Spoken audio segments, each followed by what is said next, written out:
Steve, working at the Baltimore Sun Yeah. and at the Washington Post, I mean, that's an environment that obviously very in favor of just about any kind of gun control. Where do you come down? Well, I've always loved guns, and I always want access to guns, and I don't want the guns. I mean, as they've provided me with a life of the imagination, and they provided me with a financial life, and they provided me with a life of recreation, they've also provided me with a political life. And I was a very conformist little twerp when I was in my 20s, and I probably went through a period of about 5 years where I was the typical snarky anti-gun liberal. This was back in the 60s, even aware that at some level I was lying. I was not being true to my true self, and I was trying to fit into a culture. I will say that everybody was always good to me in newsroom culture. They were wonderful to me on the Sun, they were wonderful to me on the Post, and I have no personal animus towards any newspaper person or any colleague or anyone who was snarky to me because, you know, as I grew older, I became more honest about who I was, and I became, you know, it became known that I was an NRA member, and, you know, to many of them, that's just utterly inconceivable. That's NRA, KKK, they're the same thing. That's just the way they think. I always saw myself as an ambassador. I always wanted them to say, okay, here's a guy who knows the difference between a 30-06 and a 308, and yet he's okay.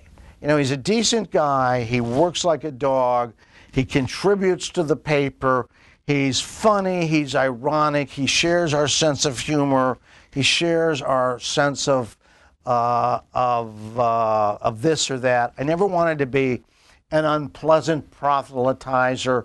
I said to them, look, if you have any questions on gun issues or technologies, I'll be very happy to answer them no matter what. And as we all know, with the exception of the pieces that I write, the definition of a gun story in a newspaper is a piece of writing with a big, stupid technical mistake in it. And that continues to this day. I mean, you see these people, one of the themes of my book, I don't mean to keep coming to that, is how an extremely sophisticated news organization can make a really stupid gun error and have no idea that they're doing it. And the larger question I'm asking, and I want people to take away from it, is how can you be so certain of your politics if you have such an infirm grasp of the reality of the instrument? You know, maybe if your grasp of the reality of the instrument is ludicrously incorrect, maybe your grasp of the politics of the instrument is ludicrously incorrect, and you ought to,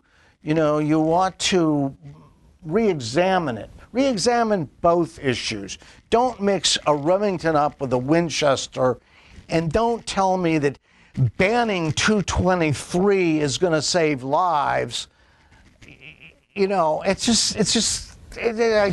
getting all, I know I'm upsetting myself, but so much of it is so stupid and so driven by ignorance. And one of the things I wanted them to see was that gun people weren't a tribe of troglodytes and Neanderthals, but were in fact human beings just like themselves. And within, you know, in the gun world and even the NRA wasn't a monolithic, you know, battalion of marching robots, but that there were disputes within as well as outside of gun culture.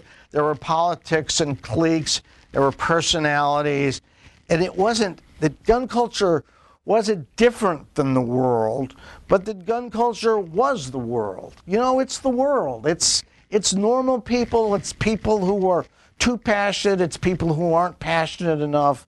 It's the world. They're really good people, and there's some people that make everybody a little nervous, but that's true that's the bell curve of human reality. And if we can only see that instead of thinking stereotypically, then our tolerance, and then our forgiveness, and then our willingness to accommodate other points of view, and then our ability to all get along together without anyone imposing anything on anybody, then all that becomes possible. So that was one of my missions as a journalist for 38 years. Whether I accomplished it or not, I don't know, but that's what was really important to me.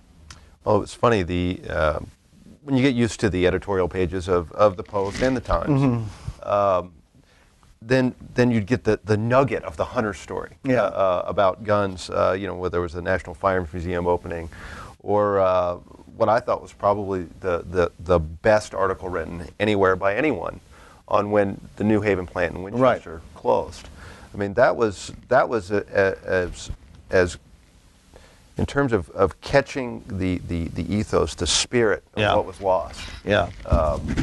Nobody could touch that story. Well, thank you very much, Mark. Again, you write well when your imagination is really engaged. And, when certain movie stars die, one of my jobs was to write not an obituary, but what we called an appreciation. And that was really basically an appreciation of Winchester, particularly the old 94. And, it was such an American icon. It was such a part of Americana. It was so important, in all the historically, economically, engineeringly, cinematographically, dramatically. It had so many different meanings and values over 100 years, 108 years or whatever it was. And it was such a shame that no one in mainstream media, except a freakazoid like me, someone with my weird concoction of skill sets, got that. And that just shows a limit, it sort of proves the point that media is way too liberal. Again, if you know liberals, they're really decent people, unless we won't go there. But, I just think that journalism is cutting itself off from a huge expanse of human experience by recruiting so aggressively from elite universities and requiring that people, and they don't do it oppressively or systematically, but there's a cultural need of a culture to have its members conform, and its members understand that in order to survive and prevail, they also must conform. And I was only sort of really able to come out of my closet, as it were, because I was writing the books, and both the newspapers I looked for really liked the idea that I was writing the books and getting publicity and attention for that, and having me on their staffs was a plus. And B, that the film criticism was viewed quite well by most people, and having me on the staff was important to them. But, not too many other people could have brought that trick off, because, they sort of had to toe more of a company line without getting themselves in some career trouble. Well, thank you very much, Steve. It's my pleasure, Mark. It was a good chat. This is a wonderful... Even these guys didn't ruin it. We're wrapped up here today with Stephen Hunter, but in Charlotte, May 14 to 16, we're hoping to have a special session just for NRA members at the annual meetings and exhibits. We hope we'll see you there.